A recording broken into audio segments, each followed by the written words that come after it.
si retired Captain Ray Valeros, ang UP1 Secretary General.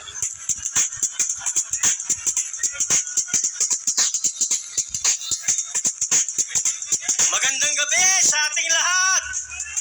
We are one! We are one! Hindi ko na po pahabain. Nasabi na nila lahat ng problema ng bansa, hindi na natin kailangang ulit-ulitin pa. Kahit maliliit na bata, nakakaranas ng hirap. Kaya ako nandito, isa lang ang iniisip ko. Ang pambayad sa Meralco! Nag-times 2! Dagdag pa ng maraming bat. Kinaltasan na sahod. May bat pa sa lahat ng bilihin. Hanggang mamatay ka, darating ang oras. Lahat ng galaw mo, may bat. Salamat! Hindi po ako isang kapatid, pero mahal ko po ang ating mga kapatid. Kung wala po kayo, walang mag-guide, walang magsisimula, walang magtataguyod ng katotohanan. Hindi natin makakamit ang ating ninanais. Nagpapasalamat ako on behalf ng United People's Initiative sa pamumuno ni Major General Romy Pukis. Maraming salamat po sa inyong lahat. Ang panawagan ko, iglesia lang ba ang gustong mabago ang bansang ito? Nasaan ang ibang religious denomination? Kakampi ba sila nung mga evil na kalaban ng taong bayan? Nasaan sila? Bakit wala rito? Bakit iglesia lang? Nananawagan po ako sa lahat. Lahat kayo na gustong mabago ang bansa natin sa isang mapayapang paraan, sumama kayo dito.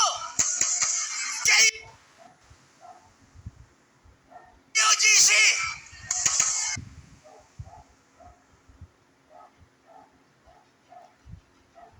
GIL. Lahat ng evangelical churches. CBCP. Question mark. Bakit kayo natatawa? Bakit kayo natatawa? Dahil mas disiplinado ang mga kapatid natin. Mas may paninindigan ang mga kapatid natin. Darating ang panahon, ang pinakamalaking denomination ng isang religious community ay ang INC.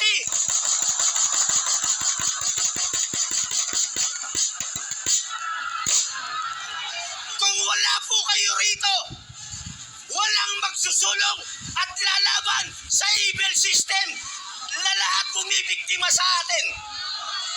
Huling salita ko po, panawagan sa ating mga kapatid na kapulisan. Hindi po natin sila kalaban. Nag-oobserba ako rito. Ateis po sila sa inyo, ateis. Sabay kumakain ng fishball, sabay natutulog dyan, sabay kumakain. Ateis sila. Dahil alam nila, pag ang kumilos ang iglesia, mapayapa.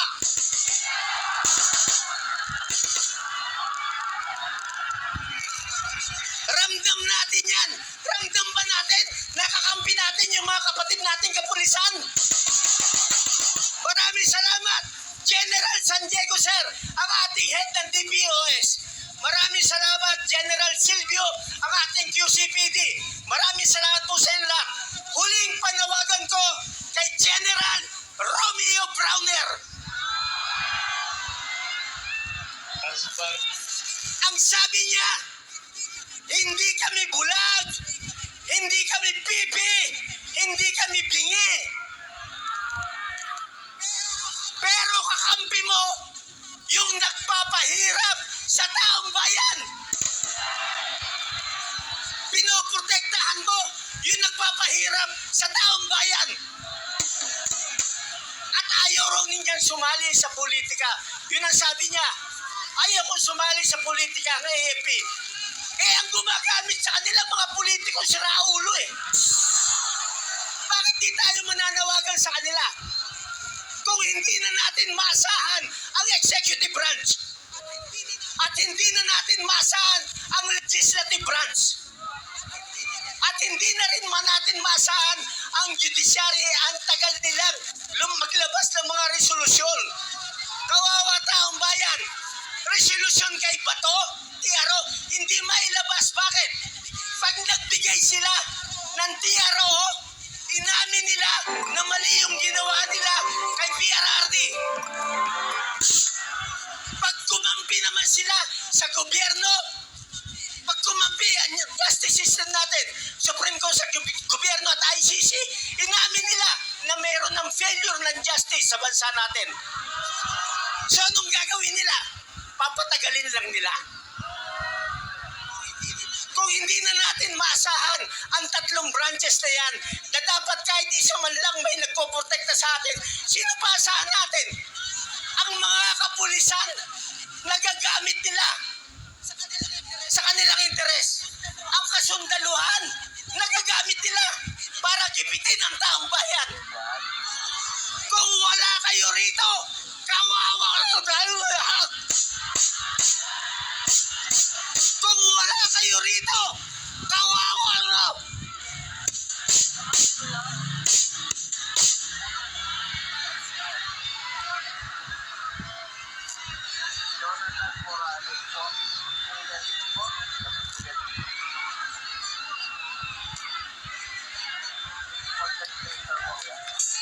Palakpakan po natin. Thank you, sir. Retired Captain Ray Valeros ng United People's Initiative Secretary General.